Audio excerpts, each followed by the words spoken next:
Hello everyone, welcome to the 7th live stream of Sunnyside. My name is Siavash, aka Rainy on the server. Joined by me is Sydney, aka Fem Chef. I'm the game director and she is the narrative director. But we do a lot more than that, so we usually don't Way more. do too well with titles. But hi, there's actually quite a lot of you here, 94 according to OBS. Yeah, I've been reading the chat for a while now. Do you want to say hi, Sydney, to everyone? Hello, everybody. Hi. As always, let us know if there are any technical issues. Mostly sound, because that is the bit that we can't tell ourselves. Fem low volume. Thank you very much, Ren, for I'm that. always low volume. I'm either too low or I'm like hilariously too loud. Yeah, just you're one or the just other. clipping. Okay, there we go. I think actually I lowered it last time because it was like the end of the stream. I wanted to simulate a cool fade, but I forgot to put it back on. Well, hi everyone. Hi, Doc. Glad to have you here. I saw somebody mention that it was the autumn theme you guys were listening to, the day one, and somebody mentioned it sounds a bit like Redbone, and it does. It actually does. I'm a huge fan of Childish Gambino, and it does has that chill vibe to it. But yeah, hi, hello everyone. Hi. A lot of people here. It's exciting. Right, let me close wallpaper engine. Danny. I love you too, Danny. Hi. Okay, so we have a bunch of things to go through. I am going to complain about it now, and I'm going to be complaining about it during the stream as well. But we have a lot more to show that we cannot, because publishers are a thing, and also marketing is a thing. So we showed this to Callum specifically. If you want to harass him, don't harass him. Yep. Don't harass Callum. Don't harass Callum. We love Callum. But we showed the list to him of the stuff we want to show you guys, and like 50% of it was gotten out of it. So we can't cut. That's the word. So we can't show absolutely everything that we've done. There's some really exciting things that I'm so excited about that I cannot show or even talk about for that. There are a few things that we can talk about, but we can't show. But I will complain about it when we get to it. There's dungeon crawling in this game. Kind of.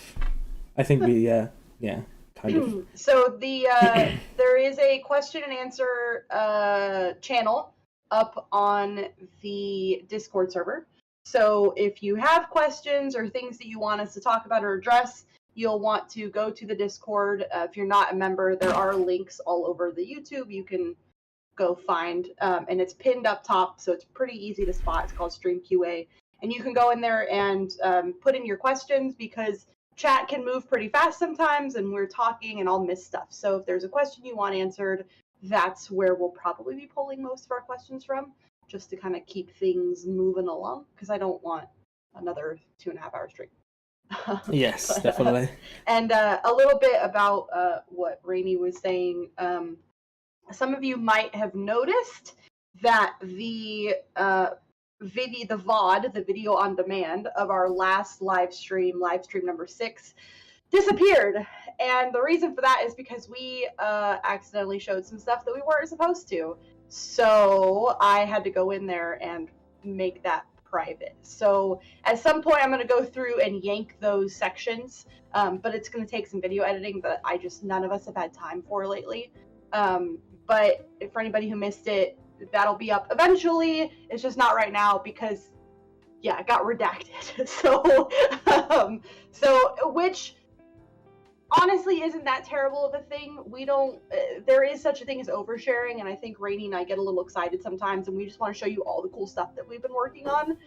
And we kind of forget that, 1, there's such thing as people who don't like spoilers. 2, like Rainy said, marketing exists. So we have to be cognizant of holding certain things back so they can be used as marketing beats later on, because as our publishers have kind of explained to us, a lot of news networks and stuff, especially in games, don't really want to touch anything unless it's exclusive. It has to be a new thing, and that's when they get excited about it. So if it's something that's already been shown before, sometimes the news networks don't get as excited. So that's kind of why we're having to pull things a little bit. So yes. We've been a bit quiet in terms of socials. We have a bunch more stuff planned that are coming up, and we're so excited. But trust me, I've been getting really itchy too for sharing stuff with you guys. But just the fact that we've been quiet doesn't mean that we haven't been busy. Actually, last month, May, has been probably the busiest month in the development, and we've done just so many different things. And honestly, if we're quiet, it's because we're too busy. Yes, we have like typically what's happening. We don't have much time left to publish the game, so we're like on overdrive now.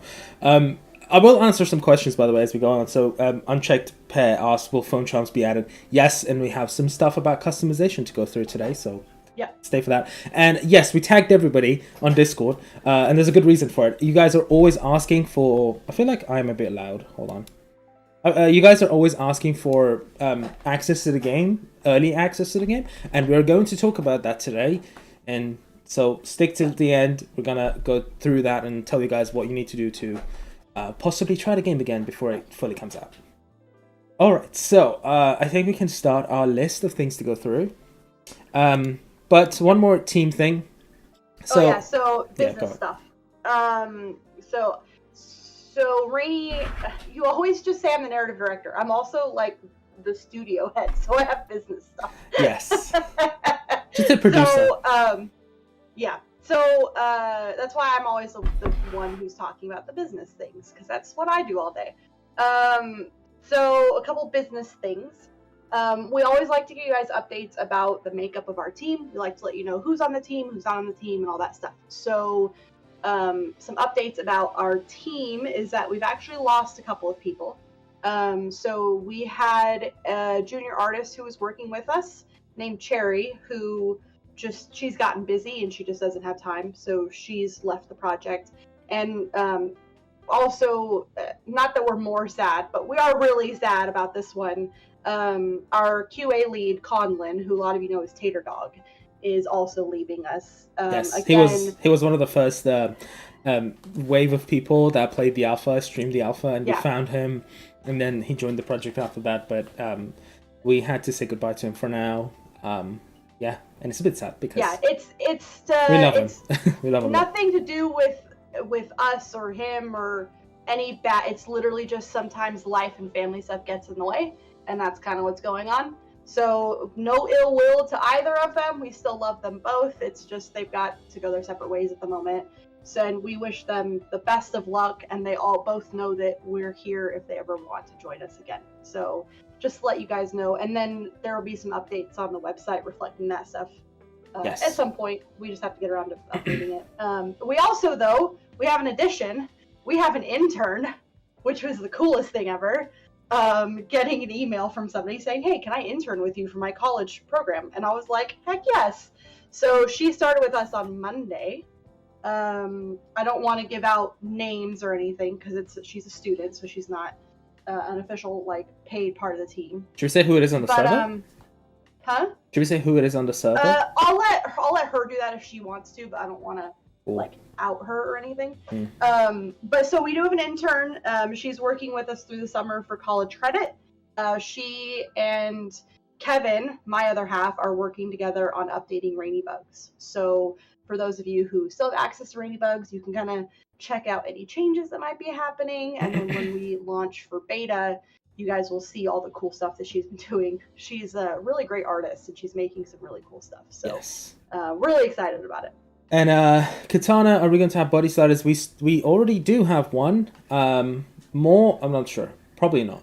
And I know somebody joked about NSFW stuff in the game, and somebody actually mentioned it. So there's nothing NSFW in the game, and I don't think in the server either. But you know, it's an anime game, so it's inevitable to happen, and it will. So we can't really stop that. So we're just not going to talk about it. But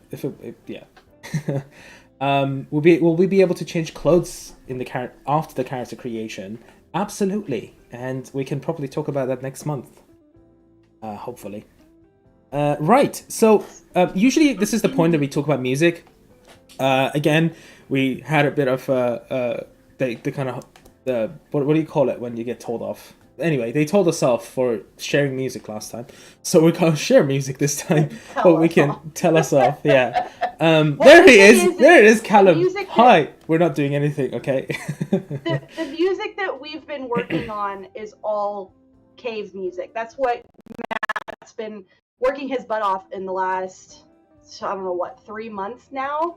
and Yeah. I think it's like 15 tracks. Yes. So, and as you guys know, those are completely under lock and key until basically release of the game.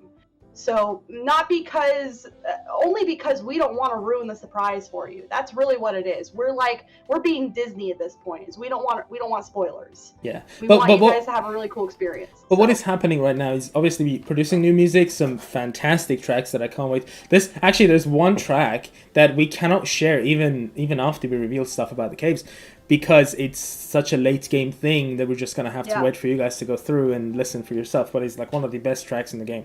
But what is happening right now is that Matt is producing new music, but he's also we also got some players. They're recording actual real life instruments or real instruments, so that the tracks are high quality and stuff.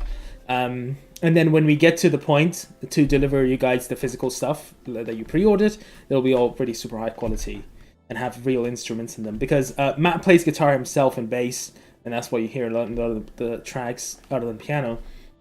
But we got like a sax player, we got drummers, we got all sorts of cool players. Really awesome. Yeah, to join. But you know, music is one of our main focuses, so it's gonna be top tier. And yeah, it'll be worth the wait. Yes, absolutely, it will be. Just as a side note, I'm noticing a lot of the questions you guys are asking are actually already in our Q&A, not Q&A. Mm-hmm. FAQ. FAQ. Frequently asked questions. So I'm assuming there are a lot of new people here, which is awesome. We love you guys. Welcome. But to save us from just answering questions throughout the entire stream, which will happen because we will get like into it and excited. So there's an FAQ on our website. There's also one on our Discord. So if you have a question about like content of the game, things that you think are going to be added or want to know if they're going to be added, a lot of that is probably on the FAQ. And we're just not going to go over those kinds of questions because, like I said, we will be here all day long.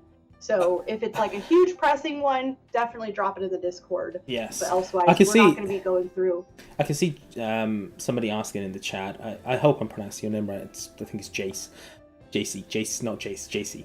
JC. I'm guessing you're asking if the game's going to be kid friendly, and if that is the question, then kind of. So there's another thing about the game that we can't share because we're not totally sure about it ourselves, and that's the age rating of the game.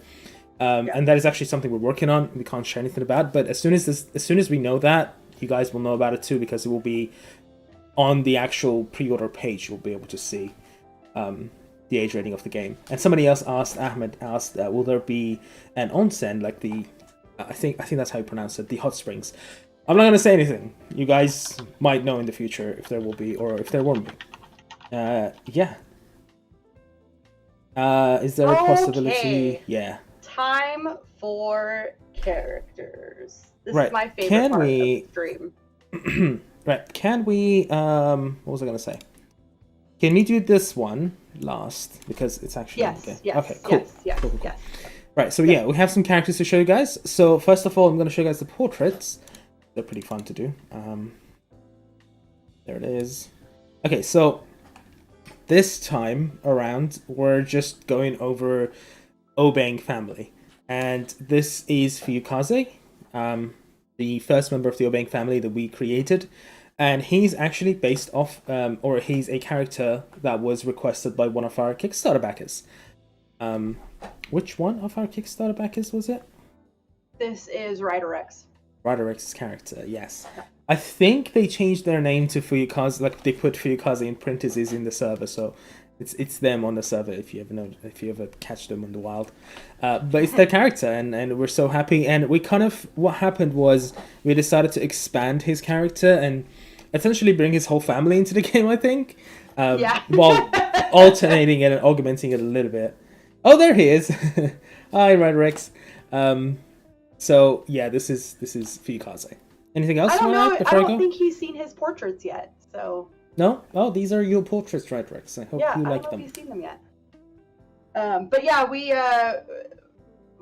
just kind of, so RiderX's parents are actually from Ghana, and so we wanted to kind of work that into the game. And so we ended up having to just ask him a ton of questions, and then it got to the point of, how did your character get to Japan and how would that make sense? And then we ended up kind of adding his parents in the game. And then we added a sibling. He has a brother. We made it a sister. And so it just kind of became this whole like thing where he now has like his whole family in the game. So actually you'll see a really cool thing. His dad, Philip, we actually pulled in their wedding ring, his parents. So just we try to do some cool little things that are, I don't know, fun. So, but this was the character he designed. This is how he wanted it to look. And I think Kyrie did an excellent job. Looks fantastic. Yes. And just quickly, so moddable, so mod friendly, not kid friendly. Absolutely. We're not going to do anything super official about it. There's not going to be like a mod loader. We're going to leave that to the fans. But we're not going to close anything down. We're going to open the code and the source as much as possible so you guys can go ahead and do that. And we, as I said, we're not going to manage it in any way. We're just going to leave that to Nexus and let you guys create as many mods as you want. But again, that's all on our FAQ. So. Yes, again, yeah. All right. Next one is, and we're going to show guys the models once I'm done showing the portraits, because they're actually in the engine. Stephanie! And I cannot stress enough that Kaori, our portrait artist, our lead artist, did a fantastic job making her. And these are really high quality. Yeah. I can really zoom on quite a lot. She looks fantastic. Yeah. And yeah, Stephanie is Fuyukaze's sister. And she is a bachelorette, because I know you guys are going to ask. Oh, heck yeah. B-movie mod when? Oh, no. Right, I'll go ahead to the next one, which is Philip. He is the father of the two. So I guess, in a way, actually, their family is very similar to Parsa and Anahita's. Kind of, yeah. Yeah. Yeah, we kind of had to do, like, I guess we didn't have to, but like in order to justify non-Japanese people in Japan, we kind of had to like, okay, why are they there? And an obvious choice really is that they married a Japanese person. So that's kind of what we ended up doing for some of the characters. But I think it I don't know, it's cool. I think it creates a really cool, unique environment. Yes. So I'm gonna go ahead. Sorry, I'm just reading the chat. It's very busy today, but it's really fun to read all of you guys' comments. And the next one is the mother. Great job. Yeah, mother of the two. Mother of the two, Etsu. Yes. What does she do? What's her job again? If you can. It's kind of undetermined. So originally, when we put the characters together, the dad, Philip, was going to be Ryder X's dad's real job. I guess he's like he's a stay-at-home computer software engineer guy, and then Etsu was just going to be a stay-at-home mom.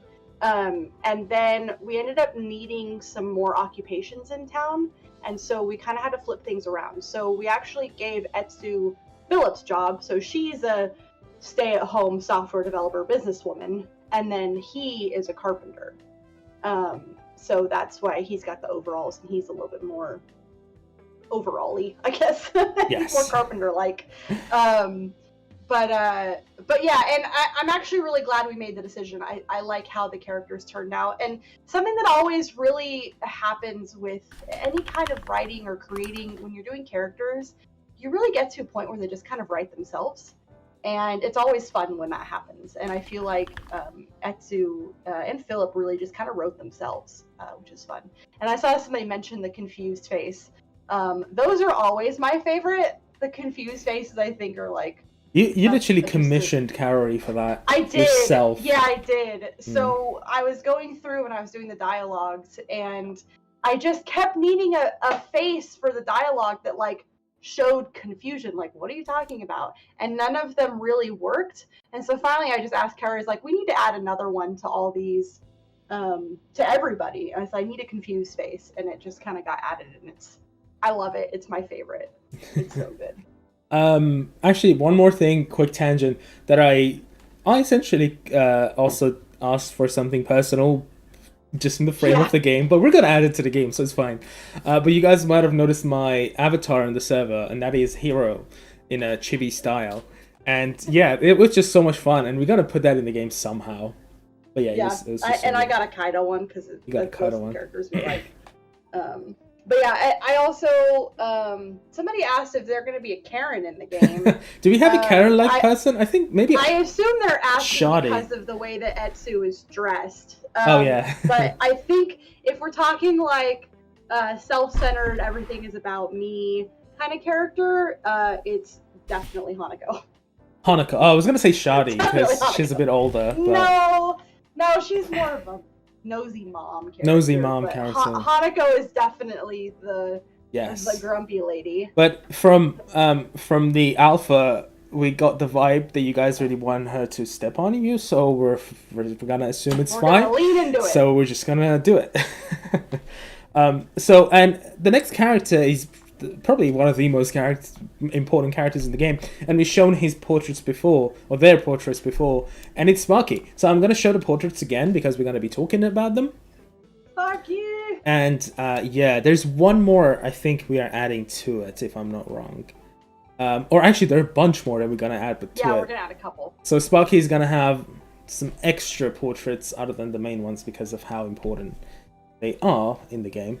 Yeah, Callum's a bit of a Hanako fan, so maybe the chibis can be avatars for text messages. God damn it! Why you gotta spoil everything? Stop taking your ideas. Stop doing that. But yeah, so let's go into the engine and actually look at the 3D models because we love to show you guys actually working in the game. So here we go. Oh, when you hop in there, start with the shop art because that's art. Oh yeah, great, no worries. Art. You see a box over there? That's the stuff that we cannot talk about, so they're just gonna stay in the box. Ignore the box. So as soon as I press play, so you guys are gonna see Sparky essentially. So before I do that, let me show you guys the model close up. I was gonna show the shop art, but I kind of have to show Sparky because he's there. Yeah. So, this is Sparky's model, and I modeled him on a stream. If you guys remember on Discord. Yeah. And I did a terrible job of actually doing a good job of modeling. If you've done modeling, you know, topology and stuff, and it was terrible. So thank you, Alan, for going through it and fixing it, and also texturing it. So yeah, this isn't textured. And you guys are going to see in a second, and he does have animations too. So press play. And we do occasionally stream live development in our Discord server. So again, occasionally. If you're not in the Discord server, we highly recommend joining. Yes. Highly recommend. So there he is, just walking by me, and he does blink. Oh, he's so cute. He doesn't need to, but he does it just to fit in, I guess. And yeah, just gonna zoom in manually. Sorry for the keyboard sounds. That's probably really loud on the microphone. But yeah. It's not that bad. Well, you're listening to me through this microphone, so. Oh, that's a good point. Yeah. So we are still we haven't done too much programming on him, so we can't really actually give information about him. But he will pretty much follow you everywhere. He's like a companion. He tries to find a position to kind of fit himself into. And you can talk to him when he's next to you and ask him for things to do. And one of the things that he will be able to do that will be helpful in the caves is that he can turn on his lights. So one question that we had a lot during Alpha was that, are we going to get a torch or a flashlight in a way? And Sparky is going to be your flashlight. He will just kind of light the way for you. Right, so these are the 4 NPCs that we just showed you guys, alongside Sparky. Chickens. What a good dog. Yes. Chickens. I'm going to tell him about the chickens. Okay. What about them running them over?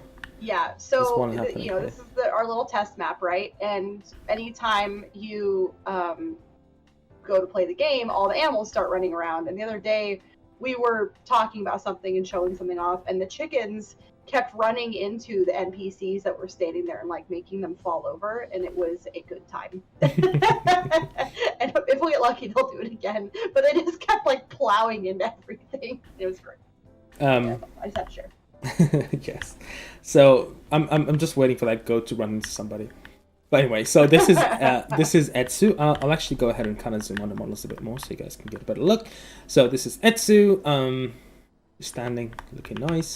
And then we have Stephanie, which is staring at my character, so I'm going to move away so she doesn't do that. There she is.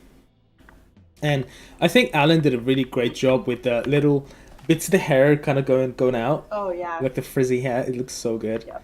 And yes, she has an acorn on her jacket. And then this is Fuyukaze. By the way, sorry if I'm moving around a bit too much. This is Fuyukaze. And then we have Philip right next to him. Yeah. And you guys didn't see Ryozo last time, so there's Ryozo. Okay, and as you can see, the cast is kind of, it's getting kind of busy in here. But we still have, another, 12 to do? So many more. We still have a lot more So to many do. more. Yeah, does Sparky have 4-dimensional puppets? I don't know. 4 a month, so. Oh, yeah. So these are the shops that you guys see. So this is another thing we wanted to show you guys. So we have 4 more vendors in the game. One of them is the mill.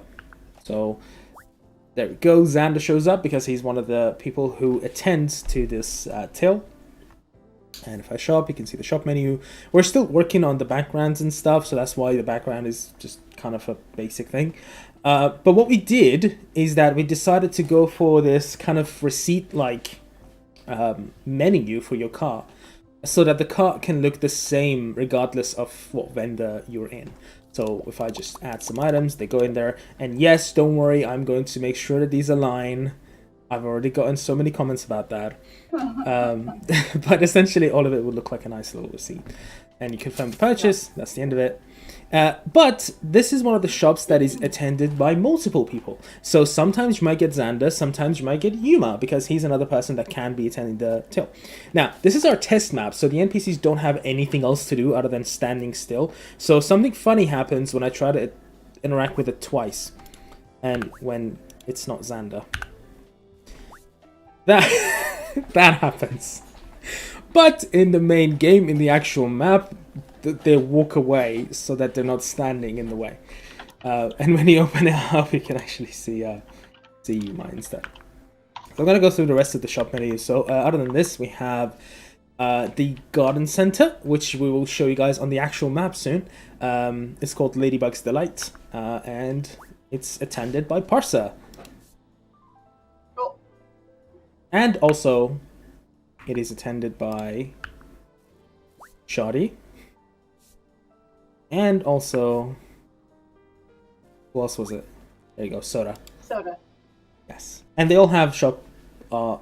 So great job, Carrie. Fantastic work. Yeah. Kills it, always.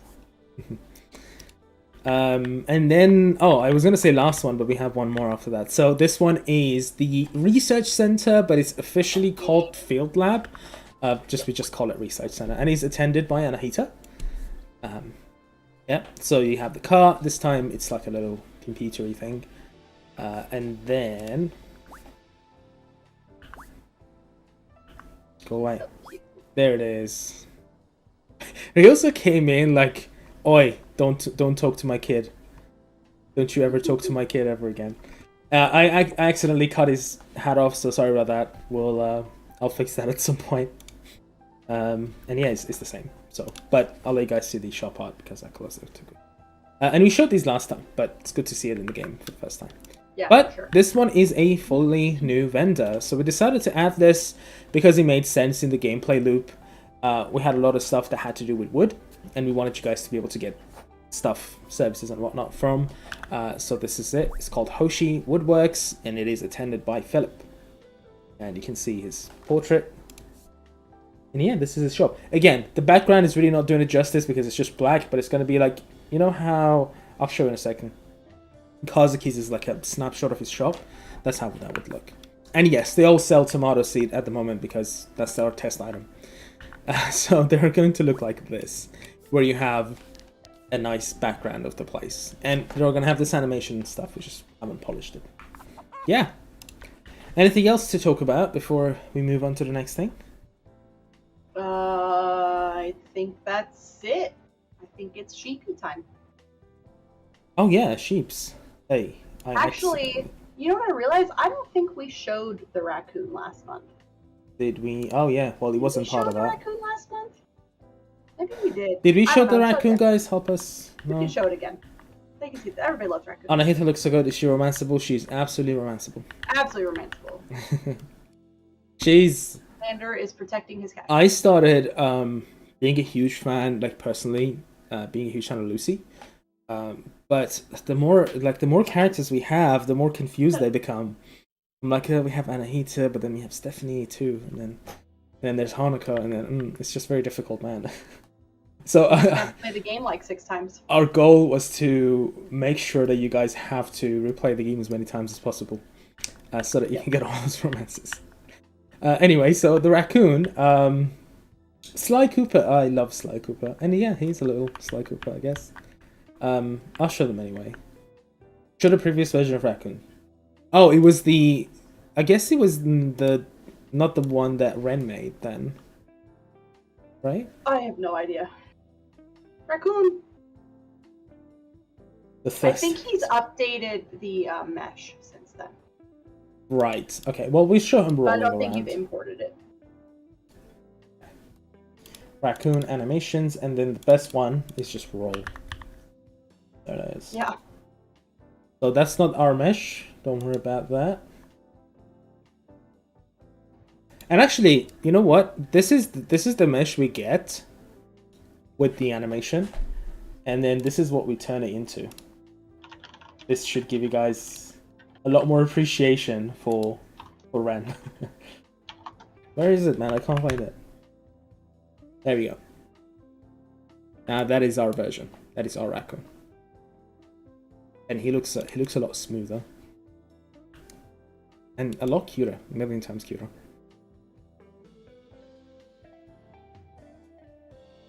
Did we give him an official name, the raccoon? Yeah, it's Bandit. Bandit. Yep. His name is Bandit, if you want to refer to him in any capacity. Alright, so the next one to talk about are sheeps. And these ones are the ones that you will have in your farm and you can purchase. And we have 3 different breeds of them. We have, is it how do you say this? Vale? I honestly don't. We've been saying Valaise, I think. Valaise? Valaise. Ren might know better. I think it actually is French, maybe. I don't really know. It's the horned sheep. That's all. It's the sheep with horns. Sheep with horns. Sheep with horns. I'm trying to find some animations. Actually, you can just like... there's a way you can do that. You just like preview animation. There we go. Let's do idle. Idling. Having a good time. Yeah. I know you guys absolutely love animals on the game, because whenever we tweet about animals, it goes crazy. So yeah, I'll let you guys properly enjoy this. And we have another one. This one is so huge. It's so chunky. The floof boy. The floof boy. And these animals come with an extra feature that we can't talk yet, but they're super cute. That's an attack, but they're not gonna ever play that. There you go. Just being happy again. And then lastly, this is called South Down, right? Yep. Why is it called South Down? Such a weird name. Wait, the brown one is the South Down. Yes. The white one is the Merino. Merino. Yes. I'll play another animation. Let's this time do Idle 4. Have a good time. The ears are always the most impressive bit to me. That they just like kind of make it. That's so cool. Now, we have been fully transparent about kind of the process with making these animals, but we'll just kind of let you know. Essentially what we've done is we have purchased assets from Unreal that are like really funky looking, like polygoned animals, but they come with a rig that comes with animations. So what we do is we take that rig, and then Ren makes a mesh that a model essentially that fits our theme better, and then puts that model on the pre-purchased rig. So all of the animations are purchased, but save us, I don't know, Ken would probably know better, but probably like a month of work per animal, getting it rigged and running like that, and the ear wobbles and the little head shakes and all that stuff. That was all made by other really talented artists who just don't work for our studio. But we paid them, you know. So it's making it so that we can get this game out faster, and it's going to look awesome and have a lot of cool extra stuff for you guys. So, and then we're going to obviously credit all these artists in the game credits, because that's what you do. You credit the people that you get assets from. You'd be surprised how many people don't. I know. It should be standard. It just seems like, you know, it's their work, you know. But it's making all the animals look so much better. Penny said you want to cuddle it. So actually, Sydney's been bugging me about programming in a cuddle system. It's so difficult, so I can't promise it, but we're gonna try to work on it at some point. I think it's mostly Ken that's been protesting, because if we do So animal much work. cuddles, that is all stuff that Ken would have to animate from scratch, and it would take a bit. So yeah, I know he's the one who's been like, maybe, but yeah, I think the sheep have come out great, and obviously big shout out to Ren for taking the time to model all these. It was not easy getting them to work with the rig, and then he added in some extra little details that we can't really talk about yet, but will be a thing in the game. So yeah, I know we can't show the extra feature, but it'll be worth it when it happens. You guys will be surprised, and it'll be great. And yes, you can pet every farm animal and pet Yes. that you have. I don't think we've decided on the wild animals just yet, but we'll let you know if we do. Yeah, I'm kind of torn. There's part of me that's like, yes, I want you to be able to pet raccoons, but I also don't want to send the message that it's a good idea to just run out and pet wild animals. Yeah. So I think we're probably going to make it that you can't, but there might be a couple wild animals that you can befriend, maybe. We'll have to think about it, but yeah. So there's the sheepy sheeps. Yes. Right. Right. Next one. Next thing to talk about are the chicken coops. Yeah. So this isn't exactly animals, but it's something we kind of wanted to share with you guys because we didn't know this until we actually did some due diligence and research that chickens don't sleep on hay beds on the ground. They sleep in perches because they're actually tree birds, believe it or not. So we decided to kind of renovate the whole coop system. And it's not fully programmed yet, but Ken's done some really awesome work making new chicken coops. And we just wanted to show them to you guys because they're really cool. Yeah, so how it works this time is that we still have the system where you put down beds for cows and sheep and pigs and all of that stuff. So you build the building and then you put down the beds inside of it, and then that's it. For chickens, it's going to work a little bit differently. So instead of the chicken beds, you are going to have the chicken coop item, so it's going to work a bit more traditionally. But then each chicken coop comes with the slots inside of it, that then you buy the chickens and the chickens will occupy them. You can still move the building fully around, and you still need to kind of open the door for them to come out and all that stuff. But what it does is that it makes things easier. First of all, yes, you can kind of see them sleep on these wood board thingies. And then it makes it easier for you to collect the eggs. So you don't need to go to every bed and collect it. If you guys remember from the alpha, it was really difficult to, when there was a chicken there and then you wanted to collect an egg, there was like a bit of a problem. Now, instead of all of that, you go to this place and collect all of the eggs that are in there in one go. You don't have to worry about going up to every chicken's bed. And then in the back, we also added an extra feature, which is cleaning the actual place. Yep. Now, if you don't clean it, you're going to get the penalty of your chickens might not lay eggs. Yeah, there'll be a chance of them not laying eggs if you don't clean it. But if you keep it clean, they'll also we will decrease their love for you if you don't clean it often. But when you clean it, then they'll be happy and excited. And this is the really big version of it right here. Yeah. And so what's cool about it is really all the issues that people were having during the alpha, not being able to get inside the coop because chickens were in the way, troubles interacting with the door, not able to get out of the coop, getting stuck, hard to collect the eggs, all that stuff we basically just kind of eliminated by just using a new coop system. So, and a couple people were saying it looks a lot more traditional, familiar, and realistic, and that's kind of exactly what we're going for. I've said before, with every decision we make in the game, it comes down to what's realistic, what happens in real life, and then we ask, well, how do they do this in Japan? And then it's how do we gamify that? So we've, again, applied that process to the coops, and this is what we landed on. So we're kind of going back and applying that logic to a lot of the stuff that we've already done. How is it in real life? How does it work in Japan? And how can we gamify that? Because we want Sunnyside to be a really immersive, fun experience for everybody and relaxing and all that stuff. So. All right, so we are going to talk about Mechanics. What are we going to talk about? Mechanics. Mechanics. Oh yes. Game mechanics. Right.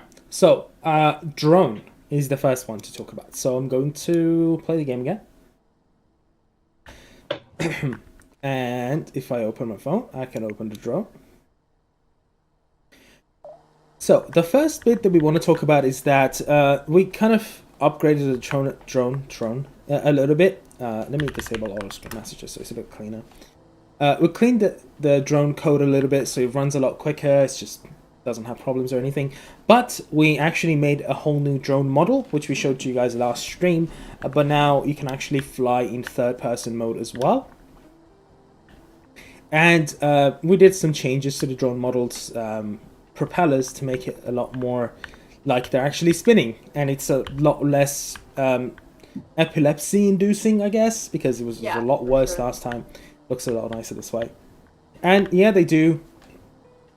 It does rotate towards the angle that you want to go, so it just generally looks a lot nicer. So the main bit we want to talk about is the customizing it. And our, again, Callum was very adamant about me not showing some bits of the customization screen. But I can actually show the menu, right? No, the transition. I think so. He's in here, so I guess he could just yell at you if you do something you're not supposed to. But the reason, I mean, we want to show, so we're going to show you customization, but the main reason we're going to show it is because we actually have an announcement about the customization. And so we're at our first official announcement for the stream. Ah, yes. Is that we will be doing a competition within the community, run through Discord and possibly through Twitter as well, allowing you guys to suggest some customization options for the drone. Oh yeah. So we're going to give you guys a kind of a rough outline image, basically, like a coloring book picture. I'm gonna show you guys this, because we can show this as like a screenshot. Yeah, and you guys can color the drone and design it and do cool things to it, and then we'll put them up to the community to vote at a certain point. We haven't worked out all the details yet. And I think we're going to do top 10. We will add as customization options to the game. So basically it's skins. So I'll show it in a second. So let me just quickly talk about upgrades, and then we can continue on that in a little bit. So this is the screen where you can upgrade your drone. You can put different parts into different bits of the drone to upgrade different aspects of it. So you can upgrade the motor to brushless motors and really high-powered motors to make your drone go a lot faster. You can change the battery. That does something that I can't talk about. You can upgrade the antenna, which increases the horizontal range of your drone. We're going to keep the vertical range of the drone locked, just because of the fact that we don't want the player to access areas that we don't want him to just yet. But the horizontal range can be increased with the antenna. The camera can be upgraded to do some cool stuff, and then there's a shell upgrade, which we will get into in the future stuff. So I'm going to go back to my face, because I'm about to show you guys the customization menu. Ooh, magic. Hardcore drone. And yeah, in this screen you can put different skins on your drone. So this is the customization bit that I was talking about. And I can change the skin of the drone. These are some basic skins that I just put together quickly to essentially bring in the idea. And yeah, there's a donut one. Why not? My favorite is Flamingo and Tangerine. Great names, by the way, whoever came up with these names. And yes, there's a charm option. At first we thought we could make it a dangly charm, but that would include a lot of physics that I just don't want to touch. Yeah. So we just put it on top, and you can put a chicken on it. And I'm going to put the donut. I'm going to get out of the screen, and then there we go. We have a chicken charm on a donut skinned drone. Very nice. So I'm seeing a couple questions about the drone. Somebody said, what's the drone for? A lot of things. The drone, if you look up in the top left corner, you'll see there's a couple different modes. So there's one, just flying around, checking things out. Two, it's actually how you build in the game. And we've talked about that in previous videos. It's also a camera system, so you can go up and take pictures of things. There's also a fourth option that we're going to kind of talk about later, It's how you're going to go about collecting bug and bird pictures, and then there's also the customization option. So it's got a lot of cool purposes. And then there was another question. Somebody asked if the range was based on radial range and not a dome. I'll let you. Oh, good question. It's I believe it's radial. I'm using a node in Unreal called get distance between two actors. So I get the distance between the drone and the player. However that works, it's actually called get horizontal distance. So you can actually see the signal strength. It's going down not too quickly, but as soon as it start going up, you can see it start dropping really rapidly because the vertical range is a lot shorter than the actual horizontal range is. And yeah, this can go really fast if you upgrade it to the max. I love that chicken charm. I can't get over it. In fact, it was going so fast that we got a QA report saying that it's a bit too fast for the build mode, so maybe we can have a speed toggle. So that's, yeah. That's that. All right, I think that's everything with the drone. Let me just quickly look at chat, and we can answer any questions about that, maybe. Yeah, so just going to keep talking about the contest. So basically what people will get the option to do is to create skins for it, and then really whenever you guys want, if you want to do, if somebody said cat ear drone, sure, go for it. We want you guys to have fun. We'll show you which areas are colorable and all that stuff.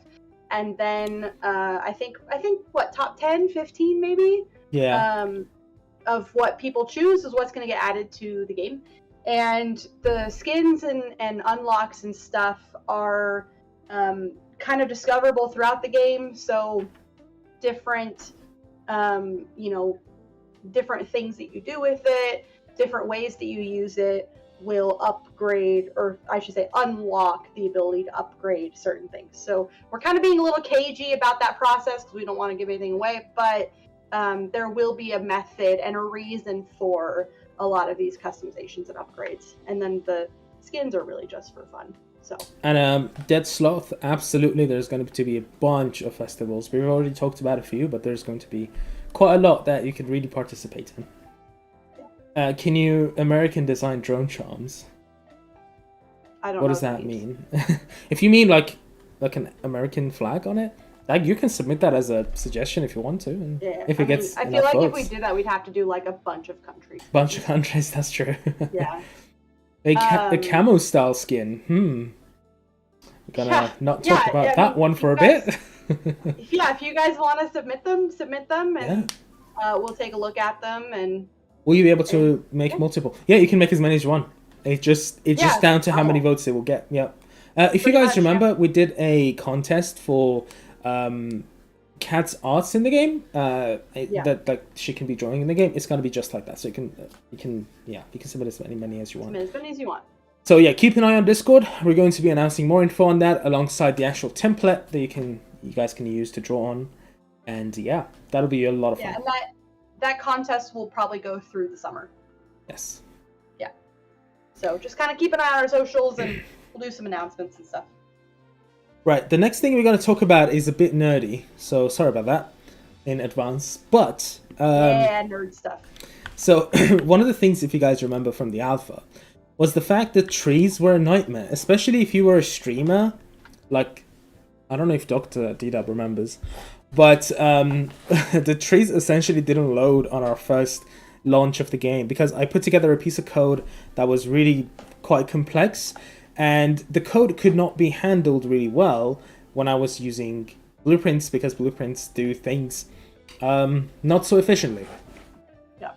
So we started implementing multi-threading into Sunnyside, which means multiple things can happen on the CPU at the same time, which you can imagine will break down how long something's going to take considerably, and also makes things not break. So with that in mind, we went back and we fully fixed the ecosystem of the game. Now, what do we mean by ecosystem? So ecosystem is a bit of programming piece of code that we have that essentially keeps track of all the trees, all the rocks, all the forageables in the map.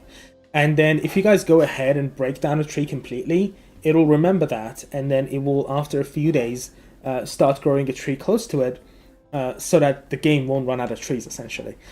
If you break a tree down to a stump, then after a few days that stump will disappear and a new tree will grow in its place. So this is essentially a way for us to recycle trees and make sure that the game doesn't run out of trees for you guys to use. It uses the same mechanic to also does things for forage items that you pick up to randomly spawn them back into the game, and also rocks that you might break from around the world. It also uses, it keeps track of bushes. This system is so cool that I'm really considering making a tutorial for it, and the only thing that's been keeping me back is time. I really want to make a lot of tutorials about these cool stuff that we put into the game, because I just love that, but I haven't been able to do that. But yeah, trees have been crazy, and especially bushes. The disappearing bushes, they're gone. They're gone forever. I'm sorry. Yay! And if you guys know, Switch supports multi-threading, so we're going to actually use that quite a lot to our advantage.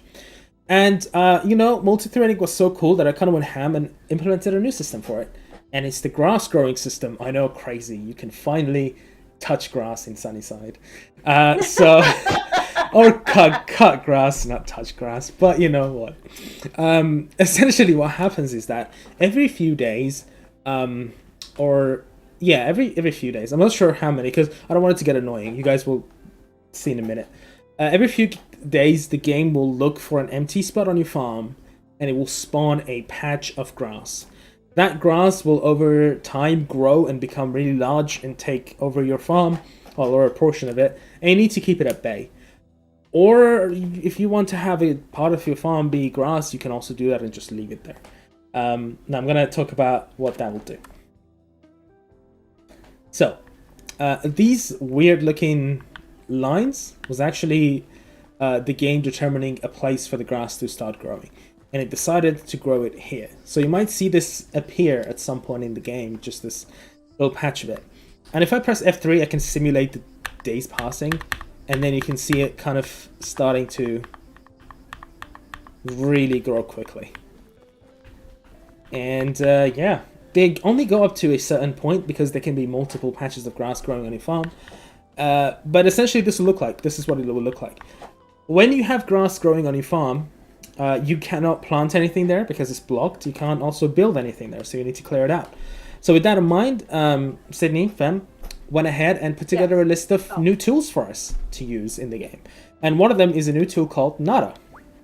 It is essentially, it looks really menacing with the characters holding it, by the way. But it's essentially a Japanese machete. Shout out to Ken for modeling it so nicely. Yeah, he killed it. Yeah. Do you want to give any more info while I cut some, not consume it, by the way, that's a bug. Answer some questions in a very cryptic manner. So, Anastasia Smith, yes. Pit Viper, no. That's all I'm saying. And Fairy Tail Babe, no. That's it. That's all I'm giving. That's it. Yes. So I can actually give you more info on the question about the grass destroying crops. No, the grass will grow around things that you've already placed down, so you don't have to worry about it destroying anything. It's just visually annoying, and also we don't want to place things down. And I'm like 100% sure that a lot of you like have this perfect idea of how you want your farm to look like, and then this pesky grass is going to come and get in the way. And it grows pretty slow over time, so we're going to definitely test it out a lot. But yesterday, Kyle, one of our QA testers, came back to me with the fact that it's growing too slowly. So if the grass is annoying, you can... it was his fault. Consume with your machete. I don't know why it says consume. It should not be saying consume. Yeah. More tweaks to make. More tweaks to make. In addition to this, we've added a few more tools. They're not in the game yet, but we just decided to diversify the toolbox that you have. By the way, if you just clear out that area and then you let some of the grass loose, it will continue to grow from that position. So it's quite annoying, to be fair. So yeah, we added a few more tools. We'll go over them later because they're not actually in the game yet. But what we did is that we expanded the tool system to be more equipable system rather than tools. So not everything that you can equip is a tool. And to bring my point home is that we're now having an umbrella. So many of you asked for it. Here it is. And yes, you can just hold an umbrella. And just like before, it is an inventory item, so you can put it in your inventory, or if you go buy it, if you buy different designs of it or whatnot, you can just put it in there, and then you can then equip it using the equipment tool. Very similar to Animal Crossing. Yeah. Cool. You assume... I'll assume there'll be a way to control where the grass can grow. Honestly, not very much. So the one thing that the grass doesn't do is that we thinking, this isn't something that we fully decided yet, but we think the grass shouldn't jump fence. No, absolutely not. Yeah, so the grass won't jump fence, which means if you want to contain it in an area, you can do that. But what you do is that it's different to normal crops, because you don't do this. You don't go with your shovel and dig something and then plant grass in it. You just have a patch of grass that you put down, and then it will grow from there. But I think if you want to keep it at bay, what you do is that you essentially fence up an area, you put the grass in there, and it will only grow in there. And then, yeah. Yeah, we're still going to make tweaks to the system. It's going to get QA'd a lot, but we just kind of wanted to show you guys the basics. Will the umbrella be customizable? You will have different umbrellas to buy or obtain. If you guys are really into umbrellas, we can make them unlockables, I guess. Okay. All right. Spin attack grass. Yes. Maybe we have rupees coming out of it. Yeah, right.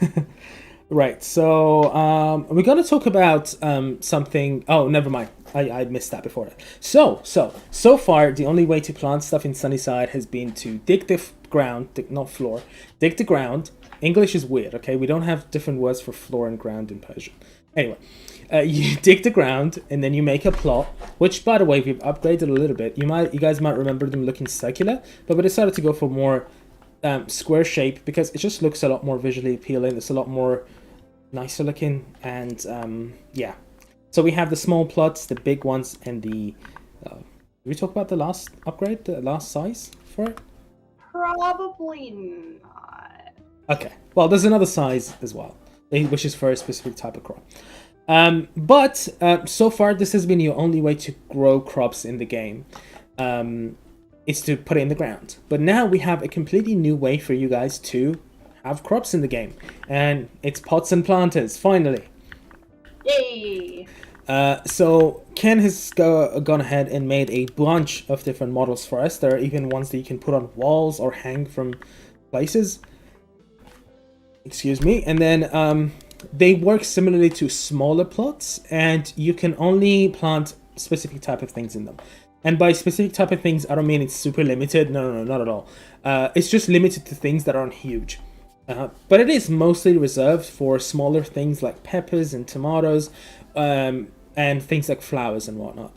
And in fact, some of these plots will only accept flowers. You can expect this and this to only accept flowers. Accept flowers. Yeah, there we go. Yeah. Any more info you want to give to us about these? No, I think that's pretty much it. I think the decorative abilities just kind of like quadrupled with us adding this system, and we're also, I think we're going to talk about it in this. Yeah. So along with the pots and planters is greenhouses. So that's another thing that we're kind of working on. Ken has modeled some gorgeous greenhouses for you guys. And these are just a few of the pots and planters. These are mostly decorative, but there will be like full-scale planters, like raised garden beds that are, 2x4, 2x6, that you can put inside your greenhouse, and you can grow crops year-round and kind of all your classic farm sim greenhouse things, basically. So with the different raised bed shapes, the different pots and planter shapes, I think it's really going to expand how creative you guys can get with your own farm and how decorative you can get. Really, my goal for a lot of the planning in this has been, I live in a space where I struggle to actually grow stuff in my backyard just because of the bug problem that I have. And so I can live out all of my garden decoration fantasies through this game when I can't actually grow stuff in my own backyard. So that's kind of what we wanted to go with, was giving. And So- there will be more colors and all that stuff. So quickly, Evelyn mentioned something very interesting in the chat, and that is that could it be depending that the fence type will contain the grass?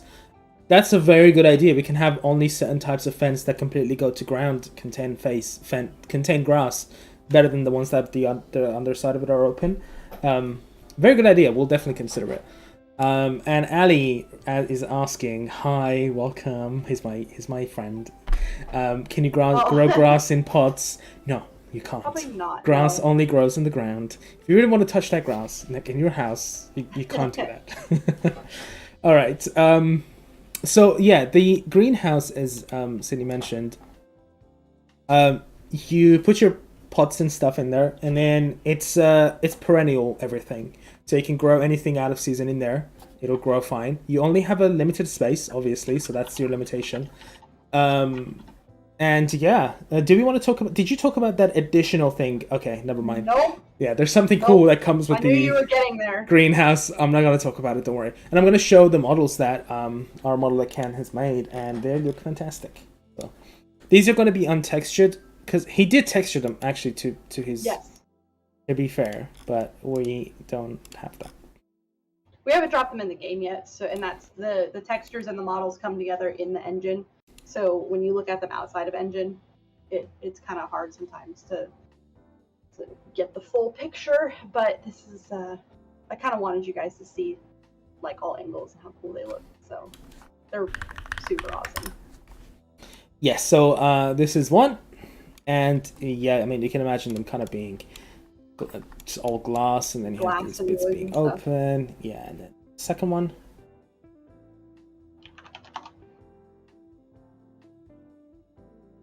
Come on, Windows. You're only opening a 3D model.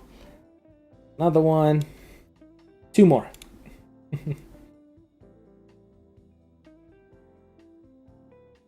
Taking his time. So I will say this. Yeah, let's answer some questions while we wait. Because somebody has asked the question that I was hoping would not come up.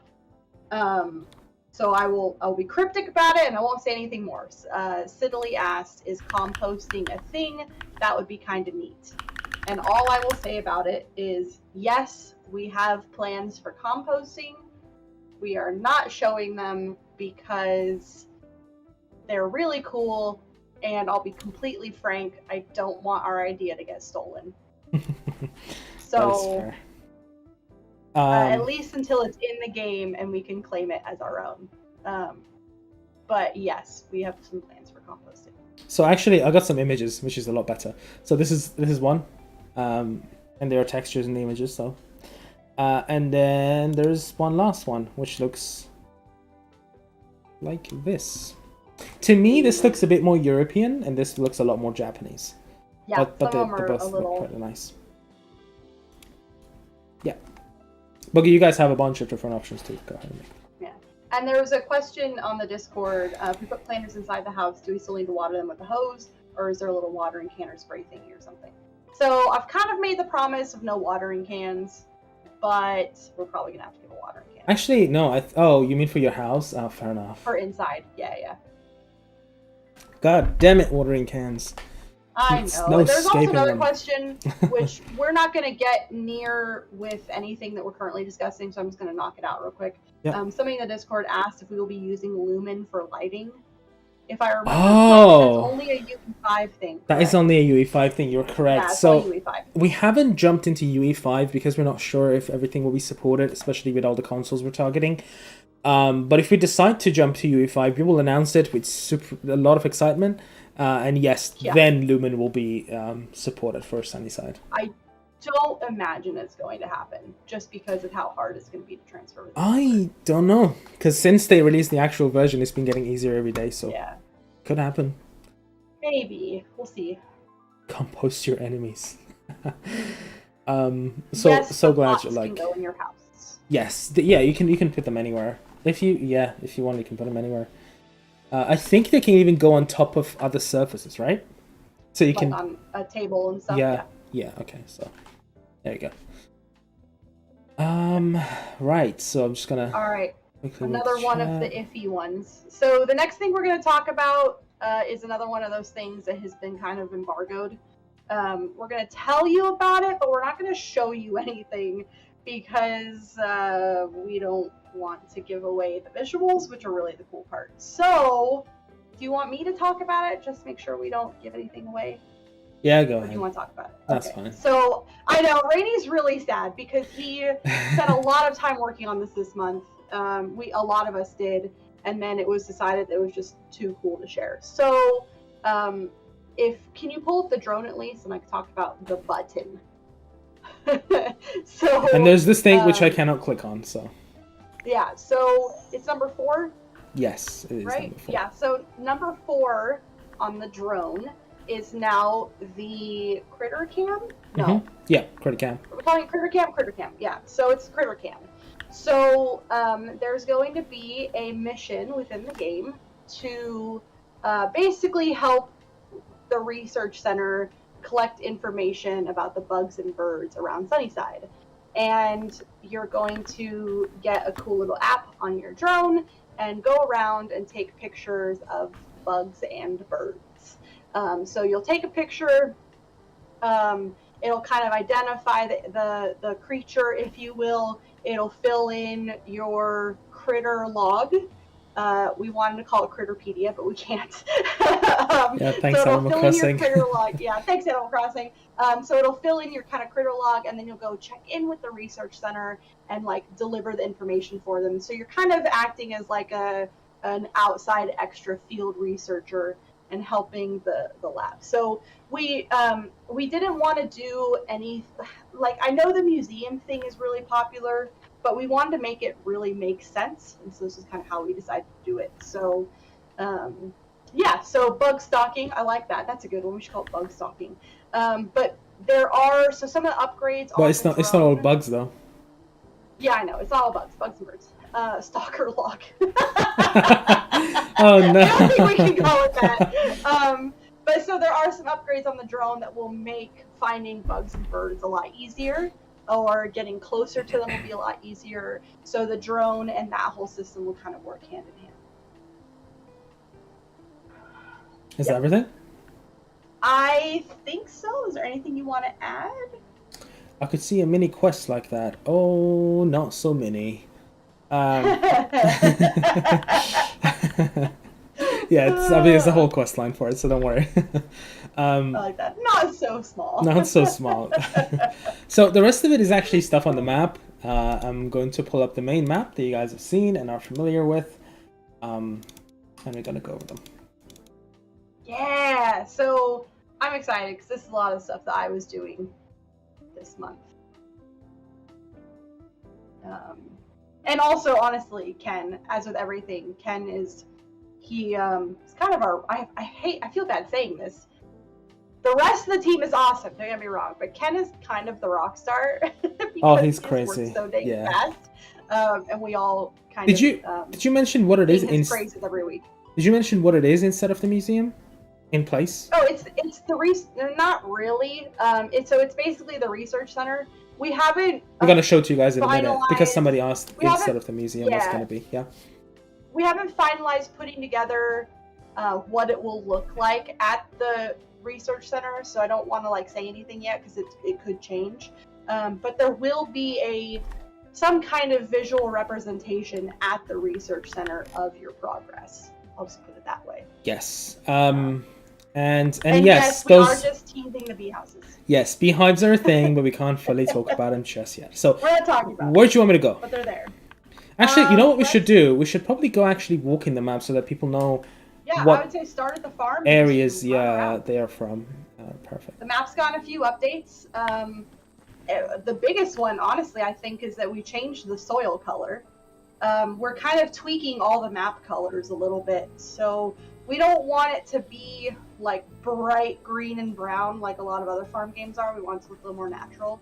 And kind of soft anime colors instead of like bright cartoon colors. And so we're just kind of adjusting things here and there. Alright, so just off of this main bridge. And yes, you guys saw the cool water that we teased about. This isn't it. This is the old Yeah, water because this we haven't isn't it. just got to it yet. I have to fix all of the rivers before we can do that simulation. So it's gonna be a little bit. All right, so there will be tree variations found around the world. Yes. Sorry. I mean, you actually can already kind of see. So, normal trees have 3 different states that they can have. They can be in this kind of baby tree state, and then they can be fully grown into an adult tree, or they can also be stumps. Let me also just there we go. And give me 1 second to close this. All right, there we go. All right. So if you guys remember, next to Hero's Place, Tech Hero, essentially, there was just nothing. It was an empty area, but this is what it actually is supposed to look like. So go ahead and fill us in with what this is. Oh, yeah, I probably won't say too much, to be honest, but, so you don't buy garden supplies at the general store, because that's just weird. You get them at the garden center. So this isn't fully complete yet, obviously, there's a lot of empty stuff, but we've been, you know, we've been doing stuff. Yeah. So it'll be filled out, obviously, by the game, but this is where the Watanabe family works. They own this and work there, except Anahita, she works at the field lab. But yeah, you can buy all kinds of gardening supplies, decorations is going to be primarily what you get here. There will be some other things you can get for your farm, but we're not going to talk about that. Yeah, it came out really cool. I really like it. Again, I think Ken made like 80% of these models. Pretty much, yeah. If I remember right. Yep. Yeah, I think 80-90% of them. I think Ken made a few of them too. Yeah. And did textures and stuff, but yeah. But yeah, it looks so great. And again, I still have a lot of work to do on it, but it's cool to see it on the map. And right next to it is a house. Yeah, this is where the Watanabe family lives. Again, a lot of work to be done, but you can get the gist of it. Should I go in? No, don't go inside. I am already in. Okay. Are the stores always open? Heck no. No. They actually got lives. They got other stuff they gotta do. They actually have a time thingy that you can check on the map. Like Tech Hero is currently closed.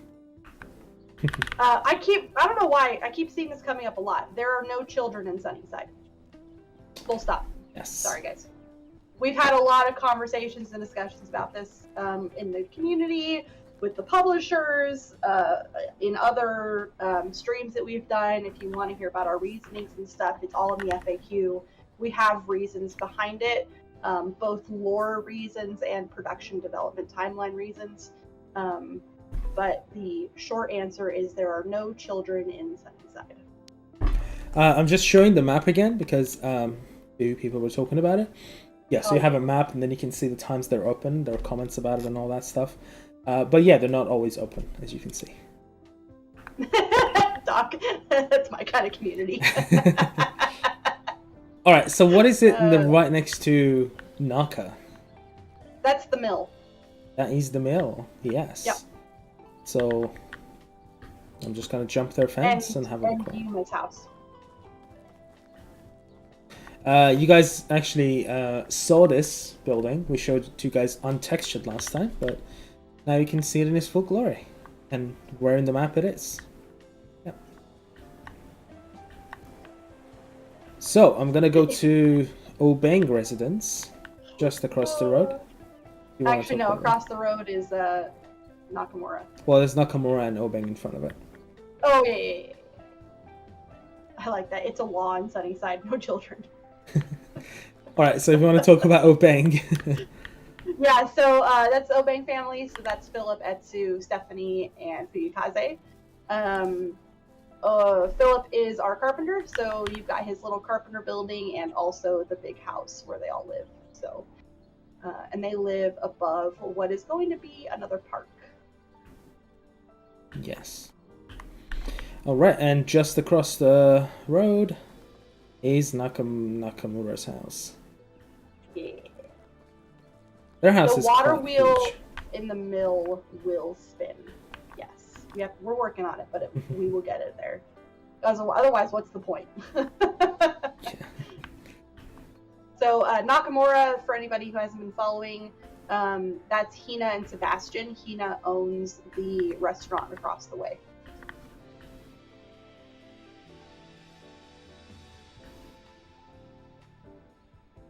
All right.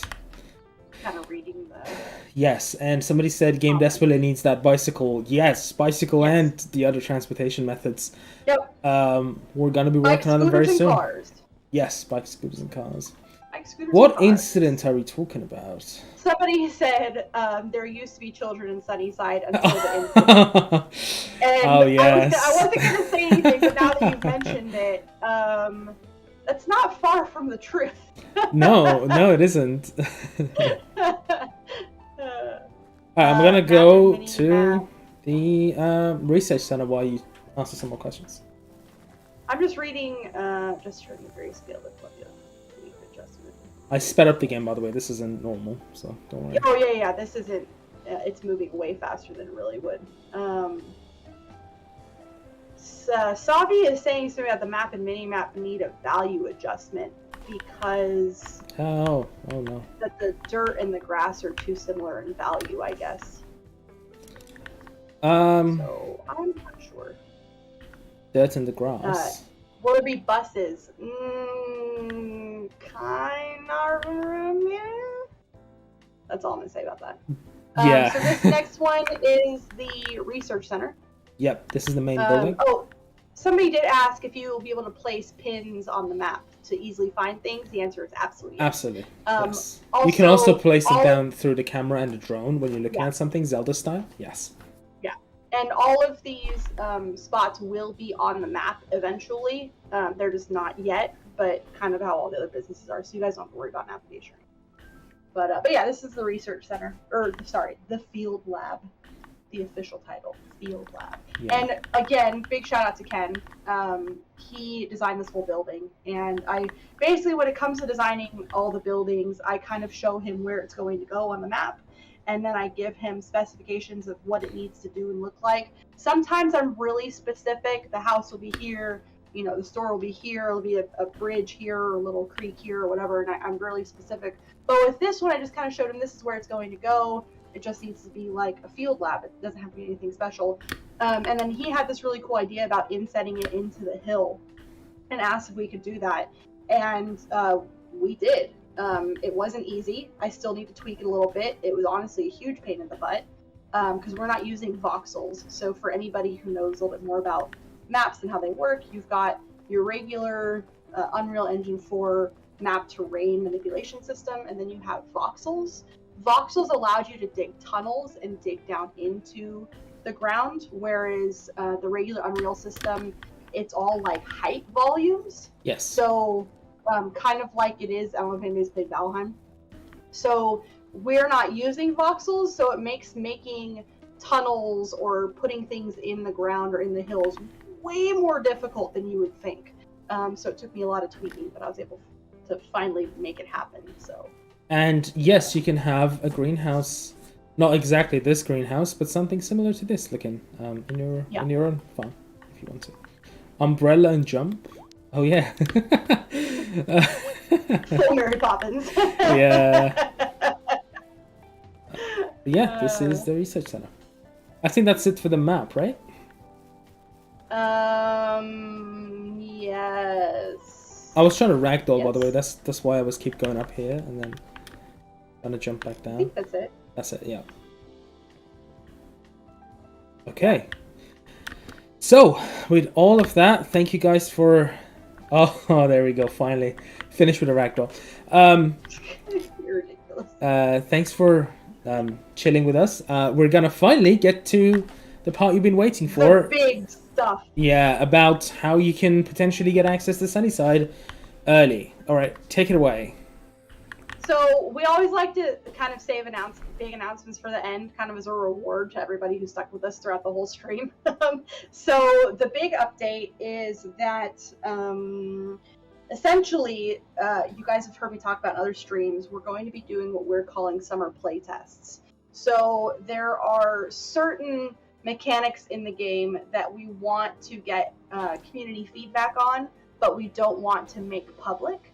And we were going to put them in the alpha and let you guys test them, but we didn't want people seeing them.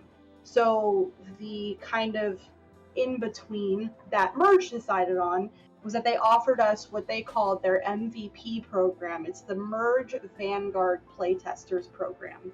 And through this, we're going to give you guys those systems that we want your feedback on, but didn't want shared publicly. So we're going to have this summer what we're calling, like I said, summer playtests. And in order to do those, you can join the Merge MVP program. Initially, we only gave this access to people who played the alpha. So everybody who played the alpha got an email that, you know, asked them how it was, and then it also was the sign up link to sign up for the Merge Vanguard playtesters. And we were just going to leave it at that. It was just going to be people who played the alpha will have access to summer playtests. We had some discussions with Merge, and we all decided that, actually, I'm going to give Callum credit for this one. Mostly it was Callum decided. So as much as he's pulled from you guys, it was really cool of him to be like, no, let's open this to everybody. So the Merge Vanguard Playtesters program is going to be available to anybody who wants to sign up for it. So we're going to put out links on Twitter, Discord, Reddit, Instagram, TikTok, everywhere.